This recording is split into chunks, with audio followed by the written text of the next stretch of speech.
नमस्कार प्रिय दर्शकों, हाजिर हूं मैं 14 अगस्त 2025 आज आपके पूरे दिन का हाल लेकर, यानी दैनिक राशिफल लेकर वार के स्वामी देवगुरु बृहस्पति को नमन कर चलिए राशिफल का कार्यक्रम प्रारंभ करते हैं।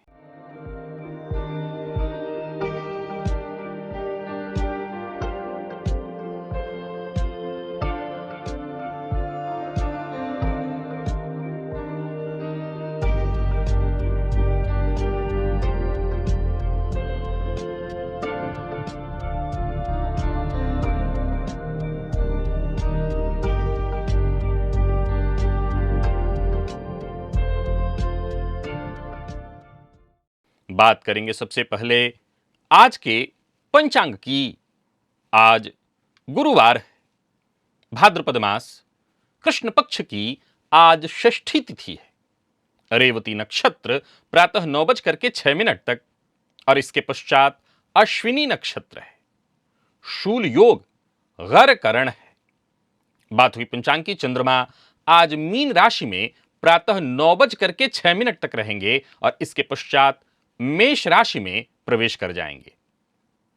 और अभिजित मुहूर्त का समय दिन में 11:37 से दोपहर 12:28 तक का होगा। वहीं राहुकाल दोपहर 1:30 से 3 बजे तक।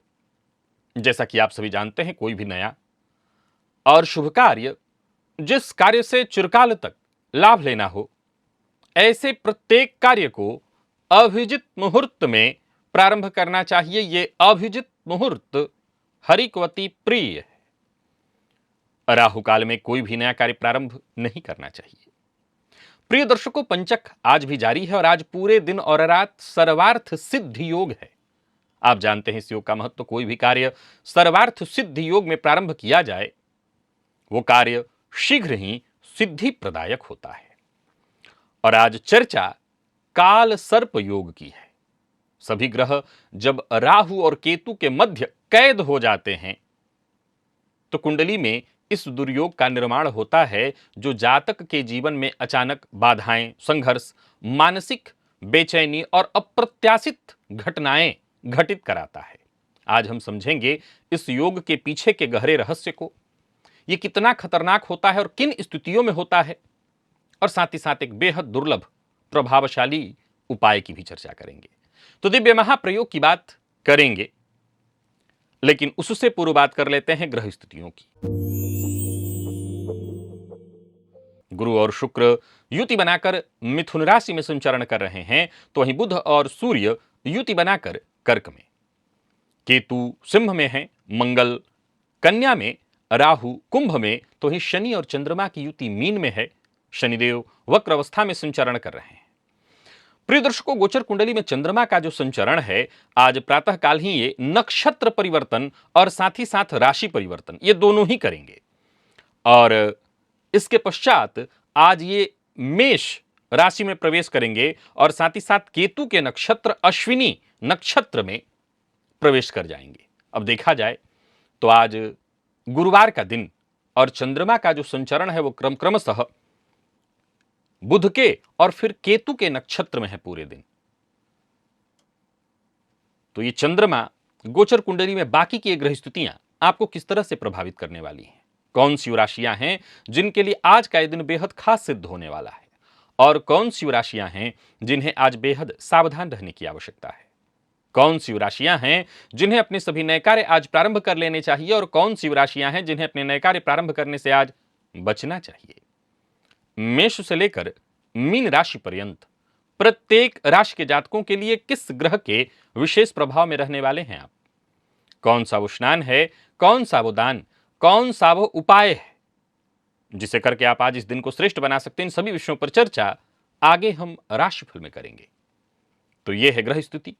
इन्हीं ग्रह स्थितियों के आधार पर आज मैंने आपके पूरे दिन का हाल तैयार किया है, दैनिक राशिफल तैयार किया है। वो नए दर्शक जो मेरे इस राशिफल के कार्यक्रम को आज पहली बार देख रहे हैं, उनके लिए बता दूं, यह राशिफल आपके जन्म राशि के आधार पर है। यानी आपकी जन्म कुंडली में चंद्रमा जिस राशि में बैठे हैं वही आपकी जन्म राशि है। अगर आप अपने जन्म राशि के बारे में नहीं जानते तो फिर आप अपने प्रचलित नाम राशि के आधार पर इस राशिफल को देख सकते हैं। सबसे पहले बात कर लेते हैं मुहूर्त की।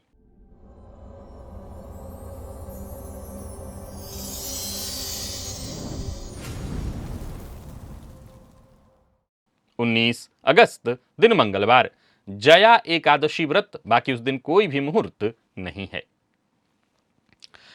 राहु और केतु के रहस्यों से तो आप परिचित हैं, लेकिन क्या आपने कभी यह गहराई से सोचा है कि जन्म कुंडली के 12 भाव में राहु और केतु का जो प्रभाव है वो कई बार एक दूसरे से पूरी तरह से अलग और आश्चर्यजनक क्यों होता है? क्यों एक ही ग्रह किसी भाव में अचानक धन वर्षा करता है तो ही दूसरे भाव में एक दूसरा उसका साथी संकट पैदा कर रहा होता है? ये दोनों ग्रह आमने सामने ही होते हैं तो एक एक भाव में पैसा बढ़ा रहा होता है और दूसरा उसी भाव में, उसके सामने वाले भाव में संकट उत्पन्न कर रहा होता है। एक बड़ा ही अद्भुत विषय ज्योतिष का, जिसे आप बहुत सरल और सहज ढंग से समझ सकते हैं और साथ ही साथ जान सकते हैं जन्म कुंडली के 12 भाव में राहु और केतु किस तरह से प्रभाव डालते हैं। इस विषय को जानने के लिए एक बार आप इस लिंक को अवश्य क्लिक करिए और इस वीडियो को एक बार अवश्य देखिए। जानिए कि कब राहु केतु सुख समृद्धि और कब चुनौती, संघर्ष, परेशानी उत्पन्न करते हैं। बाकी चलिए चलते हैं दिव्य महाप्रयोग की।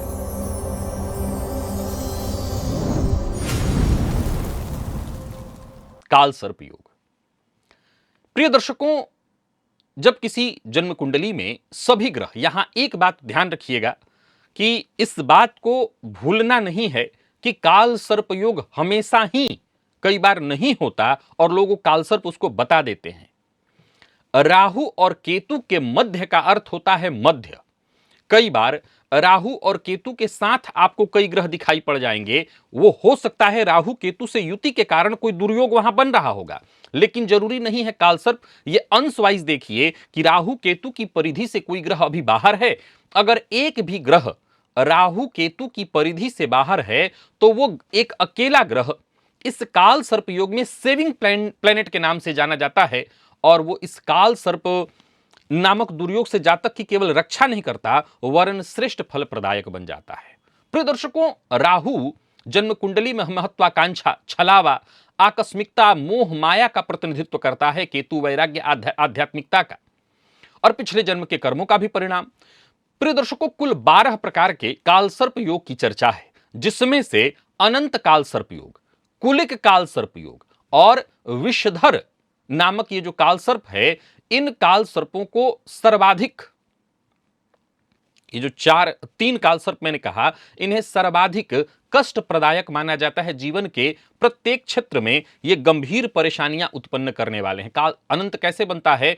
तो राहु लग्न में और केतु सप्तम में जब होते हैं तो ये अनंत नामक काल सर्प योग बनता है। व्यक्ति के जीवन काल में व्यक्ति को पहले तो ये चंचल बना देता है, मानसिक रूप से अस्थिर बना देता है, आत्मविश्वास की भारी कमी आ जाती है, निर्णय लेने की क्षमता कमजोर होती है, जिससे जीवन में महत्वपूर्ण अवसर बार बार आकर के भी छूट जाते हैं। बनता काम अंत में बिगड़ जाता है। वैवाहिक जीवन में अत्यंत अशांति, आपसी मतभेद, जीवन साथी के स्वास्थ्य की समस्या और कई बार संबंध में स्थायी दरार पड़ने की संभावना बन जाती है। साझेदारी में जातक व्यापार कर रहा है तो वहां परेशानी, पार्टनरशिप में धोखा, विश्वासघात या आर्थिक हानि की भी संभावना जातक के जीवन काल में बनती है। व्यक्ति जीवन भर मानसिक संघर्ष करता रहता है, बेचैनी से घिरा रहता है। दूसरा जो है कुलिक है, वो है राहु द्वितीय में और केतु अष्टम में हो। यह भी जीवन काल में आर्थिक स्थिति अत्यंत अस्थिर कर देता है। जातक का धन संग्रह नहीं होता, बार बार अचानक धन हानि होती है, परिवार में विवाद, कलह, रिश्तों में तनाव बना रहता है, वाणी में कठोरता, अप्रियता, विवाद की स्थिति लगातार जीवन भर बनी रहती है, गंभीर आकस्मिक संकट आते रहते हैं, दुर्घटनाएं होती हैं, धन संचित नहीं हो पाता, बीमारियां, गुप्त रोग इत्यादि पैदा होते हैं, पैतृक संपत्ति में विवाद, जीवन में धोखा जातक को मिलता रहता है। व्यक्ति का मन हमेशा एक गुप्त अज्ञात भय से भयभीत होता है, असुरक्षा से ग्रस्त होता है। जीवन में जातक के अप्रत्याशित घटनाएं, अचानक परिवर्तन और अस्थिरता लगातार बनी रहती है इस काल सर्प के कारण। तीसरा विषधर जो काल सर्प है, यह बनता है राहु एकादश भाव में हो और केतु पंचम में। इसे विषधर कहा गया है। यह व्यक्ति की संतान पक्ष से संबंधित समस्याएं खड़ा करता है। संतान ना होने देना, संतान में विलंब, ये संतान प्रतिबंधक योग भी कहलाता है। संतान होने पर भी उनकी शिक्षा बाधित हो, लगातार उनके जीवन में बाधाएं आए, कष्ट हो, कई बार संतान कोई दीर्घकालिक रोग से ग्रसित हो जाए, संतान की शिक्षा और जातक के स्वयं की शिक्षा अधूरी, प्रेम संबंध में उसको परेशानी, अचानक धन हानि, शेयर मार्केट इत्यादि से नुकसान, कुल मिलाकर की योजनाएं उसकी असफल, धोखा उसको जीवन काल में मिलना, ऐसी स्थितियां होती हैं। व्यक्ति को सामाजिक जीवन में संघर्ष करना पड़ता है, मित्रों से विश्वासघात या मित्र के कारण आर्थिक नुकसान देखना पड़ता है। ऐसा जातक निरंतर मानसिक दबाव, तनाव और आकस्मिक भय से भयभीत होता है। निर्णय क्षमता उसकी प्रभावित हो जाती है, जिसके चलते पूरे जीवन वो सफलता प्राप्त करने के लिए संघर्ष करता है। तो ये कुल मिलाकर के 3 ऐसे कालसर्प योग बने जो सर्वाधिक कष्ट प्रदायक कहे गए हैं। इसके अलावा 4 और भी हैं। उसमें से एक है पद्म काल सर्प योग, ये उल्टा कर देने से बन जाता है, यानी पंचम में राहु और एकादश में केतु। ये वाला भी वैसा ही लगभग प्रभाव देता है।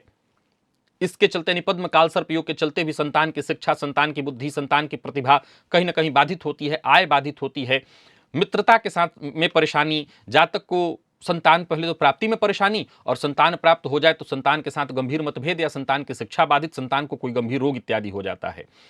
कुल मिलाकर के इस क्षेत्र में उसको संघर्ष करना पड़ता है। आर्थिक जीवन में भी अचानक धन हानि, आकस्मिक आर्थिक संकट, मित्रों से धोखा मिल जाना, संबंधियों से, सगे संबंधियों से धोखा मिल जाना, आय में निरंतर अस्थिरता बने रहना, सामाजिक प्रतिष्ठा में गिरावट, अप्रत्याशित बदनामी की स्थिति जातक के जीवन काल में होती है। मानसिक तनाव और भविष्य की चिंता में जातक सदैव घुलता रहता है। एक और है शंखपाल। यह कैसे बनता है? तो चतुर्थ में राहु और दशम में केतु हो। प्रिय दर्शकों, चतुर्थ भाव आप जानते हैं घर, परिवार, संपत्ति, मानसिक सुख और माता का प्रतिनिधित्व करता है। जब यहां पर राहु होते हैं तो सबसे पहले तो करियर में ही परेशानी उत्पन्न होने लगती है। वहां केतु अस्थिर कर देते हैं, पद प्रतिष्ठा, पिता से संबंध खराब कर देते हैं। इधर राहु चतुर्थ में बैठकर के माता के स्वास्थ्य को खराब कर देते हैं, गृह कलह की स्थिति उत्पन्न करते हैं। व्यक्ति नौकरी करे, व्यवसाय करे, उसमें कहीं स्थिर नहीं रह पाता, बार बार नौकरी व्यापार में उसको परिवर्तन करना पड़ता है। कार्य क्षेत्र में उच्चाधिकारियों से विवाद उसको सहना पड़ता है। पैतृक संपत्ति के मामले में विवाद, धोखा, धन हानि, घर परिवार के मध्य सुख सुविधाओं की कमी, माता पिता का स्वास्थ्य खराब रहना, परिवार के मध्य विवाद होना, परिवार से दूरी होना, मानसिक अशांति इतनी बढ़ जाती है कि व्यक्ति चाह करके भी जीवन का आनंद और शांति अनुभव नहीं कर पाता है। तनाव, भय और मानसिक असंतुलन उसके जीवन में लगातार व्याप्त रहता है। व्यक्ति जीवन में सहज निर्णय नहीं ले पाता है। प्रिय दर्शकों, एक और योग है कालसर्प का, यह है तक्षक कालसर्प योग। यह सप्तम में राहु और लग्न में केतु, यानी उल्टा कर दीजिए, अनंत का उल्टा कर दीजिए, तब यह बनता है। ठीक इसमें भी सेम वही परिस्थिति उत्पन्न होती है कि वैवाहिक जीवन में घोर अशांति, संघर्ष, विवाद लगातार बना रहता है। जीवन साथी के स्वास्थ्य को लेकर के चिंता बनी रहती है। अब जाहिर सी बात है, जीवन साथी को परेशानी हो तो जातक स्वयं भावनात्मक तनाव, परेशानी से गुजरता है। व्यापारिक साझेदारी में धोखा, परेशानी, वित्तीय हानि, मतभेद जीवन में बना रहता है। लग्न में केतु की उपस्थिति जातक को भारी अस्थिरता, आत्मविश्वास की कमी दे देता है। मानसिक बेचैनी, निरंतर भय व्याप्त होता है। जीवन में सफलता पहले तो मिलती नहीं और मिलने के बावजूद सुख शांति का अनुभव जातक को नहीं हो पाता। वहीं शेष नाग काल सर्प योग ये कैसे बनता है? तो राहु छठे में और केतु 12वें में। यहां गौर करिएगा, इसके अपने कुछ फायदे भी हैं। ये शेषनाग का कुछ फायदा भी है, जैसे 12वें के केतु को मोक्ष का कारक कहा गया है, षष्ठ के राहु को शत्रुहंता कहा गया है। लेकिन इसके चलते भी अगर सभी ग्रह इसके बंधन में हो तो अनावश्यक आर्थिक नुकसान, परेशानी, वित्तीय संकट से जातक को गुजरना पड़ता है। विदेश इत्यादि की यात्रा में या किसी भी प्रकार की यात्रा में उसको परेशानी, विदेश में जाकर के कई बार वो फंस जाता है, संकट में पड़ जाता है, कोर्ट कचहरी के चक्कर जातक के जीवन में लग जाते हैं। ऐसा जातक मामूली किसी भी परेशानी समस्या में पड़े और फिर किसी बड़ी समस्या में, कहते हैं कि कोई बड़े बड़े कांड करके निकल जाए, छोटी सी परेशानी में ये कोई गलती करके फंस जाता है। मानसिक अशांति, भय की स्थिति बनी रहती है। जातक के जीवन में अचानक बीमारी, शल्य चिकित्सा, ऐसे रोग आ जाते हैं जिसे आसानी से पहले तो डॉक्टर पकड़ नहीं पाते, और पकड़ भी ले तो उसका इलाज ठीक से नहीं हो पाता, या जातक जीवन पर्यंत रोग से जूझता रहता है, मानसिक दबाव बना रहता है। तो ये जितने काल सर्प की मैंने चर्चा की, ये सब ऐसे हैं जो विशेष रूप से कष्टदायी हैं। अब मैं यहां पर रुकना चाहता हूं, क्योंकि जाहिर सी बात है विषय यहीं खत्म नहीं हुआ। यह तो कालसर्प की चर्चा हुई, अब चर्चा होगी कमेंट में। जहां बहुत से दर्शक कह रहे होंगे इस वीडियो को देखने के साथ साथ कि ऐसा कुछ नहीं होता, ये सब बेफालतू की बातें हैं, कालसर्प का कहां प्रमाण है। बिल्कुल ठीक कह रहे हैं आप, मैं आपके साथ हूं। कालसर्प का कहीं प्रमाण नहीं है, यह बिल्कुल बेकार की बात है। कालसर्प एक मनगढ़ंत बातें हैं। रुकिए, आप लोग जो इस विषय को सुन रहे थे उनके लिए नहीं कह रहा हूं, मैं कमेंट वाले के लिए कह रहा हूं। आप तो रुक जाइए, अभी अभी आपसे चर्चा बाद में कर लेता हूं। हाँ, तो मैं यहां था कि बिल्कुल इसको लेकर के मैं खुद भी शुरू से मानता रहा हूं, बल्कि बीच में वाराणसी के ही बड़े बड़े जो दिग्गज विद्वान थे काशी हिंदू विश्वविद्यालय के, उन्होंने एक मत से इसका विरोध भी किया था।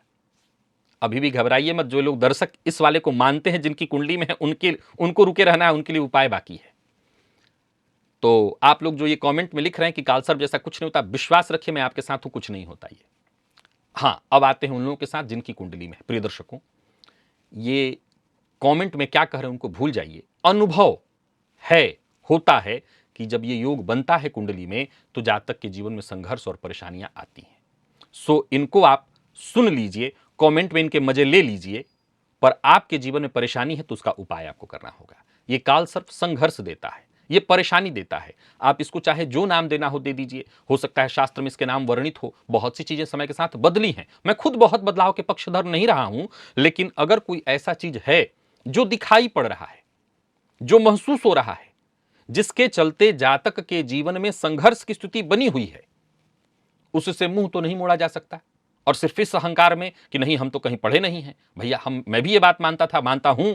काशी हिंदू विश्वविद्यालय अगर इस बात को कह रहा है तो मैं उनके साथ खड़ा हूं, लेकिन जो दिखाई पड़ रहा है उससे आंख भी तो नहीं बंद किया जा सकता है। तो कबूतर वाली बात हो जाएगी कि आंख बंद करके बैठ जाओ, बिल्ली आके लौट जाएगी, ऐसा नहीं होगा। ये दुर्योग अगर कुंडली में सचमुच का बन रहा है, कई बार लोग उदाहरण शुरू कर देंगे कि सचिन तेंदुलकर की कुंडली में बना है। घूम फिर करके एक उदाहरण लोग लाते हैं, सचिन तेंदुलकर के बड़े बड़े व्यापारियों का। मैंने कब कहा कि नहीं बना है? बहुत सारे दुर्योग। याद रखिए कि जन्म कुंडली में अगर दुर्योग न हो, फिर से जन्म कुंडली में यदि दुर्योग ना हो तो राजयोग फलीभूत ही नहीं होंगे। जाहिर सी बात है, अगर मेरे दर्शक हैं तो आपको यह पता होगा कि मैं हमेशा इसी बात का पक्षधर हूं कि जाहिर सी बात है कि उजाले का महत्व तभी बढ़ेगा जब अंधेरा हो। उजाले का अपना कोई महत्व नहीं जब तक अंधेरा न हो, नहीं तो प्रकृति अंधेरा कभी बनने नहीं देती। जाहिर सी बात है, प्रकृति को यह पता है कि अंधेरा ही उजाले के महत्व को प्रदर्शित कराएगा। खैर, आपको मैं उपाय बताने जा रहा हूं। एक उपाय तो मैं बीते 2-3-4 वर्षों से नागपंचमी के अवसर पर आपको बताता हूं। अगर आपकी जन्म कुंडली में काल सर्प योग है, हां, इस बात को जरूर मैं कहना चाहता हूं, जैसे मांगलिक दोष, इसको लेकर के मैंने बीते कल परसों में वीडियो बनाया। भयानक एक समय ऐसा आया जहां दुष्प्रचार होने लगा। हर कुंडली में कहीं कुछ लड़की के साथ हो जाए, पति के साथ कुछ हो जाए, लड़की के माथे दोष मढ़ दिया गया जाने लगा। तो एक ऐसा समय गुजरा जीवन में जहां ज्योतिष में कुछ ऐसी विवादास्पद स्थितियां उत्पन्न हो गई कि लोग डराने लगे लोगों को। वहीं कालसर्प योग ने भी भयंकरतम डराया लोगों को, और लूट मची इसके नाम पर, खूब लूट मची। तब वहां पर अगर ज्योतिष वृंदों ने यह बात कही कि हाँ, ये कुछ नहीं होता, डरिए मत, तो वो गलत नहीं था, वो बिल्कुल सही था।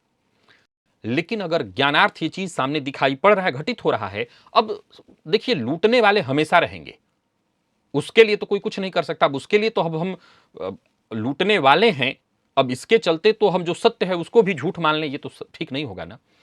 तो अगर नियमित कालसर्प योग है, यानी राहु केतु के मध्य सारे ग्रह हैं, और जिस तरह के मैं 7 कालसर्पों की चर्चा की हूं जो बेहद खतरनाक माने गए हैं, अगर शिवलिंग पर नियमित, विशेष करके कम से कम सोमवार के सोमवार तो जरूर ही, दुग्ध और जल का मिश्रण यानी पयांबु धारा, इससे अभिषेक किया जाए तो बहुत फायदा मिलेगा।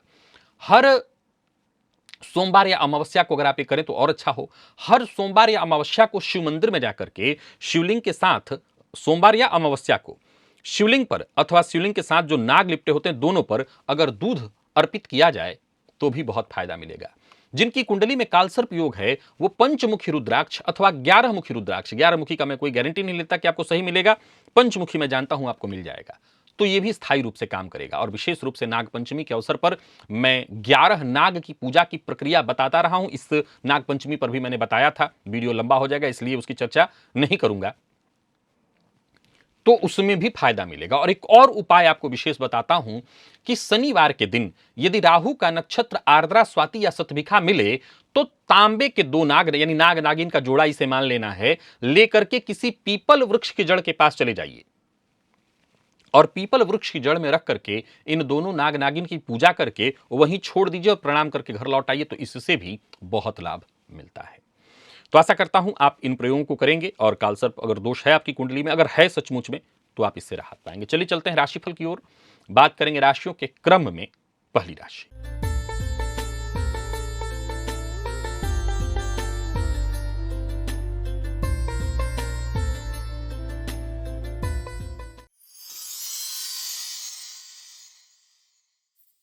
मेष राशि के जातकों के लिए आज का दिन क्या लेकर के आ रहा है? गोचर कुंडली में चंद्रमा राशि से आपके आज 12वें में संचरण कर रहे हैं और आज आपको ओम ग्राम ग्रीम ग्रौम सह गुरवे नमः इस मंत्र का 108 बार जप भी करना है और मन को खुला उदार रखना है। हर किसी की परेशानियों को समझते हुए, किसी का मजाक न उड़ाना पड़े, हर किसी की परेशानियों को समझते हुए, हर किसी को महत्व देते हुए और तब आगे बढ़िए, अच्छा रहेगा। कार्यस्थल पर दिन बढ़िया है, उच्चाधिकारियों से मदद आपको मिलेगी, आपके अधूरे काम बनेंगे। व्यापारियों को व्यापार में लाभ होगा, परंतु धनागमन से ज्यादा धन व्यय की स्थिति है।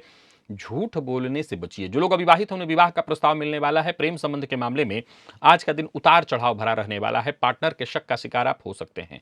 विद्यार्थियों की बात करूं तो मेहनत थोड़ी अधिक करनी पड़ेगी और स्वास्थ्य के मामले में पुनः ध्यान रखिए, पुराना रोग आपको परेशान करेगा, स्वास्थ्य का ख्याल रखिएगा। लकी अंक 2, लकी कलर आपके लिए आज पीला अथवा केसरिया है। निवेश आप जानकार की राय से करें। वृषभ के जातकों की बात करें तो आज भोजन में घी का प्रयोग अवश्य करिए और शुक्र के बीज मंत्र ओम द्राम द्रीम द्रौम सह शुक्राय नमः इस बीज मंत्र का 108 बार जप अवश्य कर लीजिए। कार्य क्षेत्र में कोई बड़ा परिवर्तन करना चाहते हैं जरूर करिए, जो कि आपके फायदे के लिए हो। बाकी कोई बड़ा कदम उठाना चाहते हैं तो उठाइए, दिन अनुकूल है, परंतु हाँ, सावधानी भी आज बहुत जरूरी है बरतनी, नहीं तो आप किसी मुसीबत में पड़ जाएंगे। दिन के पूर्वार्ध में चंद्रमा का जो संचरण है वो बुध और फिर केतु के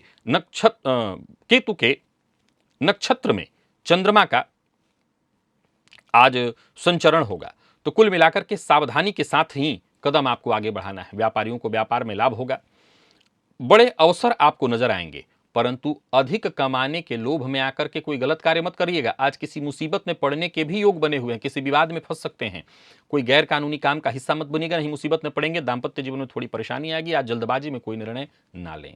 विद्यार्थियों की बात करूं तो मेहनत थोड़ी ज्यादा करनी पड़ेगी और स्वास्थ्य के मामले में थोड़ी परेशानी है। पुराना रोग परेशान करेगा, स्वास्थ्य को लेकर के चिंता रहेगी। लकी अंक 2, लकी कलर सफेद। निवेश अवश्य करें, जानकार की राय से करेंगे, ज्यादा लाभ होगा। मिथुन के जातकों का दिन बहुत अच्छा है। आज चांदी के पात्र से प्रातःकाल जल पीजिएगा, विशेष करके पहला वाला जल ओम श्राम श्रीम श्रौम सह चंद्रमसे नमः। अगर इस मंत्र से 21 या 108 बार जल को अभिमंत्रित करके और तब उस जल को पिए तो आज का दिन अच्छा होगा। मानसिक अशांति परेशानी दूर होगी, स्वास्थ्य से संबंधित परेशानी दूर होगी। कोई ऐसा कार्य आपका जो बहुत दिनों से रुका हुआ था वो बनेगा। ऋण लेने के लिए प्रयत्न कर रहे हैं तो सफलता मिलेगी। कार्यस्थल पर आपकी जिम्मेदारियां पूर्ण होंगी। बाकी गोचर कुंडली की स्थिति को देखें तो 10वें का चंद्रमा जो एकादश में प्रातःकाल ही आ जाएंगे, आपको मेहनत के अनुकूल सफलता देंगे। व्यापारियों को व्यापार में लाभ होगा, आप अपने प्रतिद्वंदियों से कहीं बेहतर लाभ अर्जित करेंगे। आज शेयर मार्केट से भी लाभ है और साथ ही साथ बैंक इत्यादि से लोन लेने के लिए प्रयत्नशील है तो भी बात बनने वाली है। प्रेमियों के लिए दिन बहुत अच्छा, प्रेम संबंध में मधुरता बनी रहेगी। विद्यार्थियों को सफलता और सहयोग मिलेगा। स्वास्थ्य के मामले में गैस व एसिडिटी से संबंधित परेशानी से जूझ रहे हैं तो आपको राहत मिलेगी। खान पान पर ध्यान दीजिएगा। लकी अंक 2, लकी कलर आपके लिए आज क्रीम है। बात तो कर्क की कर लेते हैं। गोचर कुंडली में चंद्रमा राशि से आपके आज 9वें में संचरण कर रहे हैं। आज के दिन को और बेहतर बनाए रखने के लिए देवगुरु बृहस्पति के बीज मंत्र ओम ग्राम ग्रीम ग्रौम सह गुरवे नमः इस मंत्र का जप करिए। अचानक लाभ की स्थिति बनी हुई है। आज संतान पक्ष से कोई खुशखबरी मिलने की भी संभावना है। बाकी आपकी योजनाएं सफल होंगी। कार्यस्थल पर दिन बढ़िया जाएगा। आलस्य से बचिए। सुनी सुनाई बात पर विश्वास करके कोई काम मत करिएगा। व्यापारियों को व्यापार में लाभ होने वाला है। नए व्यापार की योजना आपने बना रखी है तो उस पर काम करने के लिए दिन अच्छा है। झूठा वादा करके फंस सकते हैं। प्रेम संबंध में वैचारिक मतभेद की संभावना है, थोड़ी सावधानी बरतिए। गुस्से पर अपने नियंत्रण रखिए और विद्यार्थियों को सफलता मिलेगी। आलस्य से आज बचना होगा। कुल मिलाकर के कर्क के जातकों का भाग्य बुलंद है। लकी अंक 9, लकी कलर मैजेंटा है और निवेश आप अवश्य करें। सिंह के जातकों की बात करें तो आज का दिन आपके लिए ठीक है। कोई चिंता नहीं दिखाई पड़ रही है। बस अपनी बातों को गुप्त रखने का प्रयत्न करिए। गणेश जी के मंदिर में जाकर के गणेश जी को दूर्वा अर्पित करिए। गणेश जी की कपूर से आरती करिए और अगर आपके अंदर कोई कमी है तो आपसे बेहतर तो कोई नहीं जानता। खुद में बदलाव करिए। एक बार जो आज आपने ठान लिया तो उसे आप पूरा करके मानेंगे और पूरा हो भी जाएगा। घर परिवार का वातावरण खुशनुमा रहने वाला है। कार्यस्थल पर भी दिन बहुत अच्छा है। व्यापारियों की बात करूं तो व्यापारिक दृष्टिकोण से दिन अच्छा है, परंतु आज सलाह लेकर के जो आपके शुभचिंतक है उनसे अगर कोई कार्य करें तो ज्यादा अच्छा होगा। विशेषकर निवेश के मामले में भी सलाह लीजिए। संतान, दोस्त, मित्र, शुभचिंतक, इनकी कही बात को अवश्य मानिए, इससे ज्यादा आप फायदे में रहेंगे। प्रेम संबंध के मामले में आज सिंह राशि के जातकों के लिए दिन ठीक ठीक है, बहुत अच्छा नहीं है। बस अपने भावनाओं पर नियंत्रण रखिएगा। और बात विद्यार्थियों की करें तो मेहनत करेंगे तो सफलता मिलेगी। जो ब्लड प्रेशर के रोगी हैं वो अपने स्वास्थ्य का विशेष ख्याल रखें। लकी अंक 1, लकी कलर आपके लिए आज सफेद है। निवेश आप ना करें और करते हैं तो जानकार की राय से करें। कन्या के जातकों की बात करें तो दिन ठीक है आपके लिए। प्रातःकाल इलायची का सेवन खाली पेट अवश्य करिए, इससे फायदा मिलेगा। हरी इलायची आपको सेवन उसका ले करना है। आत्मविश्वास में आपकी वृद्धि होगी। कार्यस्थल पर दिन बढ़िया रहेगा। जो आपके सहयोगी हैं उनका सहयोग मिलेगा। जो आपके समर्थक नहीं हैं वो भी आपके समर्थन में आएंगे। अगर आप नेतृत्व कर रहे हैं, टीम में आप अग्रणी हैं, तो दिन बहुत अच्छा रहने वाला है आपके लिए। कुल मिलाकर के पूरे दिन सहयोग समर्थन प्राप्त होता रहेगा। दिन के उत्तरार्ध में स्वास्थ्य से संबंधित थोड़ी परेशानी देखने को मिल सकती है। व्यापारियों को व्यापार में फायदा मिलेगा। आर्थिक पक्ष आपका मजबूत दिखाई पड़ रहा है और आज अपनी बात किसी पर थोपिए मत। बाकी प्रेम संबंध के मामले में आज के दिन को मैं थोड़ा उतार चढ़ाव भरा कह सकता हूं। बाकी विद्यार्थियों के लिए दिन बहुत अच्छा है। आप किसी भी फील्ड के विद्यार्थी, जिन लोगों को एलर्जी की शिकायत रहती है, वो अपने स्वास्थ्य का विशेष ख्याल रखें। लकी अंक आपके लिए आज 7 और लकी कलर आपके लिए आज क्रीम है। निवेश आप करें। तुला के जातकों का अगर देखा जाए तो भाग्य बुलंद दिखाई पड़ रहा है। आपके लिए आज का दिन बहुत अच्छा है। प्रातःकाल इलायची के 5 दाने मुंह में रख करके उसका धीरे धीरे रस लीजिए, आपको फायदा मिलेगा। अच्छा सफलता मिलने वाला दिन अच्छा है। कोई बड़ा कदम उठाना चाहते हैं तो उठाइए। आत्मविश्वास में आपकी वृद्धि होगी। कोई कठिनाई परेशानी जो आपके जीवन में चली आ रही थी वो खत्म होगी और एकाग्र होकर के काम करें तो जल्दी आपको सफलता मिलेगी। नया वाहन खरीदने की योजना बना रहे हैं, खरीद सकते हैं। नौकरी पेशा व्यापारी वर्ग दोनों के लिए दिन अनुकूल है। व्यापारियों को व्यापार में फायदा होगा। वहीं शेयर मार्केट इत्यादि में निवेश कर रहे हैं तो यहां भी आपको लाभ मिलने वाला है। बिना सोचे समझे बोलना, दूसरों के काम पर उंगली उठाना, वाणी पर संयम न रखना, यह ठीक नहीं है। दाम्पत्य जीवन सुखमय है। प्रेमियों के लिए दिन ठीक और विद्यार्थियों को अच्छी सफलता मिलने वाली है। कुल मिलाकर के देखें तो तुला के जातकों का दिन अच्छा दिख रहा है। लकी अंक 8, लकी कलर आपके लिए आज ब्राउन है और निवेश आप करें। वृश्चिक के जातकों के लिए दिन भी खराब नहीं कहूंगा, ठीक है। आज चांदी के ग्लास से पानी पीजिए। चंद्रमा के बीज मंत्र से अभिमंत्रित करके ओम श्राम श्रीम श्रौम सह चंद्रमसे नमः, इस मंत्र से 21-51 बार अभिमंत्रित कर लीजिए जल को और उसी जल को पीजिए। आत्मविश्वास के साथ आगे बढ़िए, किस्मत का साथ मिलेगा। हाँ, दिन के पूर्वार्ध में छोटी मोटी बाधाएं, परेशानियां, जैसे आज आपको ऐसा लगेगा कि बात बात पर आपको क्रोध आ रहा है, चिड़चिड़ापन आ रहा है, लेकिन जैसे जैसे दिन आगे बढ़ेगा दिन अनुकूल होगा। नौकरी में लाभ की स्थिति है। पदोन्नति इत्यादि के लिए प्रयत्नशील है तो सफलता मिलेगी।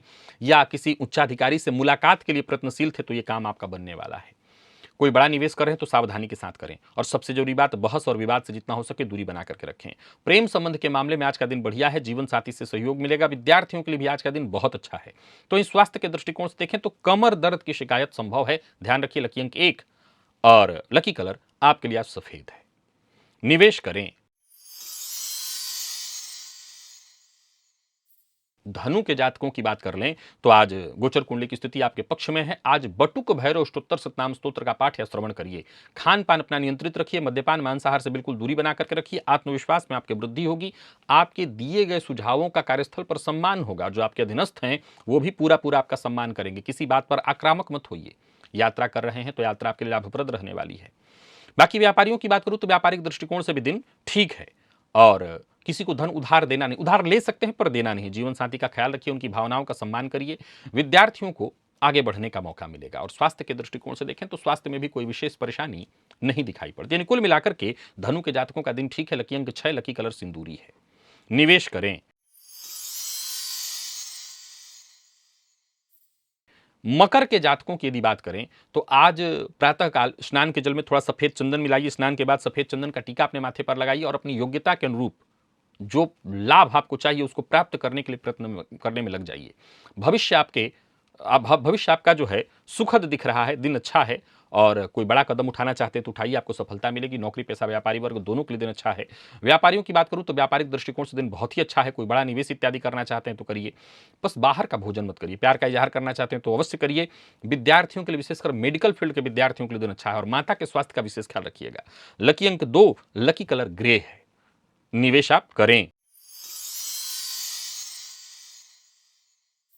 और वहीं कुंभ के जातकों की बात करें तो आज प्रातःकाल घर में जो भी कूड़ा कबाड़ा, पुराना शीशा या ग्लास, जो भी टूटा इत्यादि चीज है, उसको घर से बाहर अगर आप निकाल दें तो दिन बहुत अच्छा होगा। करियर पर फोकस करिए, दिन अच्छा है, करियर में मजबूती आएगी। जमीन जायदाद से संबंधित जो जरूरी काम हैं उन्हें पूरा करने के लिए दिन बहुत अच्छा है। चाहे खरीदना चाहते हैं या बेचना चाहते हैं, लाभ मिलेगा। बातचीत से हर तरह की उलझन, समस्या का समाधान निकल आएगा। नौकरी पेशा व्यापारी वर्ग दोनों के लिए दिन अच्छा है, रुके हुए कार्य बनेंगे। व्यापारियों की यदि बात करें तो व्यापारिक दृष्टिकोण से भी दिन बहुत अच्छा है। आज का काम आज ही पूरा करने का प्रयत्न करिए, कल पर मत टालिए। और जीवन साथी से वैचारिक मतभेद की संभावना है तो जरा सोच समझ करके बोलिए, आपकी बात जीवन साथी को चुभनी नहीं चाहिए। विद्यार्थियों को सफलता मिलने वाली है, बस थोड़ा तनाव रहेगा, लेकिन दिन खराब नहीं है, हर तरह से दिन अच्छा है। और स्वास्थ्य के मामले में भी कोई विशेष परेशानी, थोड़ी थकान आपको महसूस हो सकती है। लकी अंक आपके लिए आज 2, लकी कलर बैंगनी है और निवेश आप करें। मीन के जातकों की बात करें तो दिन आपका भी ठीक है। प्रातःकाल खाली पेट गुड़ खा करके पानी पी लीजिएगा। आत्मविश्वास आपका चरम पर रहने वाला है, मन सक्रिय रहेगा और सबसे बड़ी बात, जो कार्य आप करेंगे उसमें आपको भरपूर लाभ भी मिलेगा। कार्य क्षेत्र में प्रगति के दृष्टिकोण से दिन बहुत अच्छा है। पैसों के मामले में कोई रुकावट परेशानी चली आ रही थी वो खत्म होगी, रुके हुए कार्य बनेंगे। व्यापारियों की बात करूं तो व्यापारिक दृष्टिकोण से दिन अच्छा है। आर्थिक पक्ष आपका मजबूत होता दिख रहा है। कार्यस्थल पर बॉस आपकी बात से सहमत होंगे और जीवन साथी का भी खूब साथ मिलेगा आपको। यानी कुल मिलाकर के दिन अच्छा है। जिनको आप पसंद करते हैं उन्हीं की तरफ से पहल होने वाला है। यानी प्यार का इजहार आपको नहीं करना, सामने वाला करेगा। विद्यार्थियों के लिए भी दिन ठीक है। स्वास्थ्य के मामले में कोई विशेष परेशानी नहीं। मद्यपान मांसाहार से दूरी बना करके रखिए। लकी अंक आपके लिए आज 6 है और लकी कलर लाल। निवेश आप करें। तो प्रिय दर्शकों, ये था मेष से लेकर के मीन राशि पर्यंत प्रत्येक राशि के जातकों के लिए आज आपके पूरे दिन का हाल। अभी के लिए बस इतना ही। इजाजत दीजिए, पुनः मुलाकात होगी। तब तक के लिए नमस्कार।